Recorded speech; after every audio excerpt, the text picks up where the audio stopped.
महानगरपालिकेच्या वतीने दिव्यांगांच्या कला आणि व्यक्तिमत्व विकासाकरिता 12 ते 14 जानेवारी पर्यंत महानगरपालिकेतील कला दालनात विविध स्पर्धांचे आयोजन करण्यात आले आहे।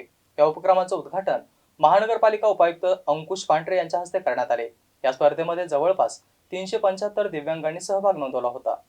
महानगरपालिका टाउन हॉल कला दालनातर्फे आयुक्त तथा प्रशासक जी श्रीकांत यांच्या आदेशानुसार शहराच्या सांस्कृतिक कलेच्या केंद्रात दिव्यांगांच्या व्यक्तिमत्व विकासाकरिता आणि आत्मविकास बळकट होण्यासाठी त्यांच्या कल्पनेतील निसर्गातील सुंदर जग रंगकलेद्वारे उतरवण्यासाठी आणि कलेच्या माध्यमाने मुलांच्या बौद्धिक विकासाकरिता आणि दिव्यांगांच्या सुप्त गुणांचे आविष्कार घडविण्यासाठी गटनिहाय विविध 7 कला प्रकारातील नाविन्यपूर्ण उपक्रम महानगरपालिकेतर्फे छत्रपती संभाजीनगर शहरातील दिव्यांगांकरिता ही स्पर्धा आयोजित करण्यात आली आहे। या स्पर्धेचे उद्घाटन महानगरपालिका उपायुक्त अंकुश पांढरे यांच्या हस्ते करण्यात आले।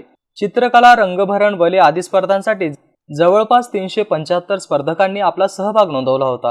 ही स्पर्धा 14 जानेवारी पर्यंत चालणार असून या स्पर्धांसाठी पंच परीक्षक आणि निवड समितीसाठी कला महाविद्यालय, डॉक्टर बाबासाहेब आंबेडकर मराठवाडा विद्यापीठ, रविराज वर्मा महाविद्यालय येथील तज्ञ हे पंच म्हणून काम बघणार आहेत। स्पर्धा यशस्वी करण्यासाठी सांस्कृतिक विभागाचे शंभू विश्वास, सांस्कृतिक कार्य अधिकारी, विभाग प्रमुख सांस्कृतिक विजय पाटील, झोन क्रमांक 1 चे सहाय्यक आयुक्त संजय सुरडकर, हंसराज बन्सवाल आदी